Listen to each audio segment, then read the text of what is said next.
Digital. Léimhart le Rory Raidió Rí-Rá. Raidió Rí-Rá. Díomh is mis Rory agus fáilte go Léimhart. An bodcréile seo dheoidh tú na PC éasfar an glóir Léimhart Raidió Rí-Rá. Chumá le rudí spéisiúla nach bhuaithí tú áit be eile. Éiste seachlum Léimhart Raidió Rí-Rá agus cuine sular an bodcréile de agalamh cluichí agus phlé. Raidió Rí-Rá. Niamh cad cheappa tú don chéad ach batch don line-up de EP mbliana. Tá mé sásta leis cai mé rá. Ar an omláin sílam go bhfuil daoine sásta leis. Braham go a hééis dul an canál I dro an popceol a couple bliana nús. Ach an sin chuir siad the Strokes isteach, so tá sin I gularás go like fréomhacha. Electric Picnic sílam. So sin go má. Hosier ítach tá gachtain ag léir faoi Hosier faoi láthir leis an album nua agus tá Ifar Hain America ar an Billboard Top 200. So sin ítach agus bíonn sé tharbór ar an óir donna gcónaí the 1975. Híal mé go méach siad san ann mar tá siad ag déanamh roinnt féilte eile timpeall New York freisin ó inta bíon na ceoltóirí céine ag golóir féilte. Ach chuid is na ceoltóirí eile like Dermot Kennedy, Niamh deis aga mé eáil I Gaslan Bullock Ide le Mumford and Sons I míon bheitheh tá mé díach faoi sin mar tá Gaslan Bullock Ide just sios an bóthram, so tá mé anna hásta go mé sé go Electric Picnic, Freya Ridings tá tharbór Billie Eilish freisin bei sin ítach, dearan go mé sin go homlan pack alta amach.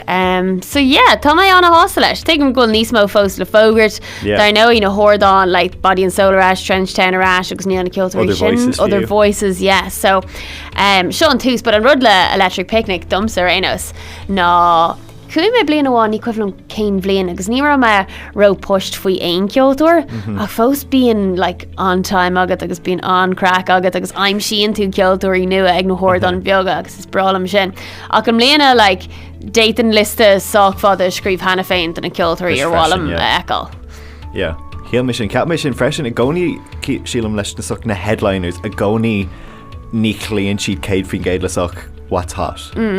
Whereas tá féilte eile agus na daoine is mó a bhíonn tús ar bór ach a gcónaí roinín Electric Picnic na daoine beidir nachhfuil ar ihar hain ar down faoi láthair ach tá siad níos bantí mar dúirtí le the Strokes. Yeah. So bheith sin go má sílan go siad gur beidir freastal ar grúpa níos mó.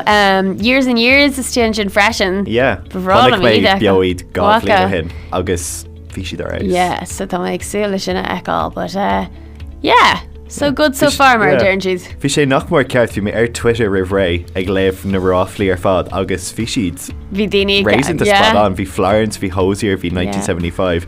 Bhí daoine rá Tame Impala agus Childish Gambino agus Robin freisin nar tháinig. Tá fós ceoltóirí le fógart is tóca, so Niamh agus agad. Ach fiú munar ógur siad aon duna eile bhéin sásta glóir.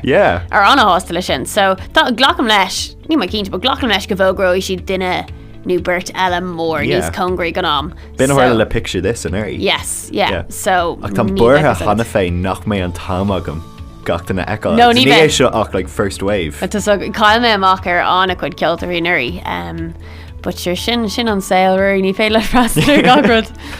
An bhfuil tú agsú leis Niamh? Tá mé agsú go mór leis, yes. So bhí muid ag agrú le Raidió Rí-Rá ann an nuirí, tá muid agsú leis an rud céine dhéanamh mblianach níos sin cínta fós. Ach tá mé agsú go mór leis, I mean, churann sé críoch ceart leis an saora.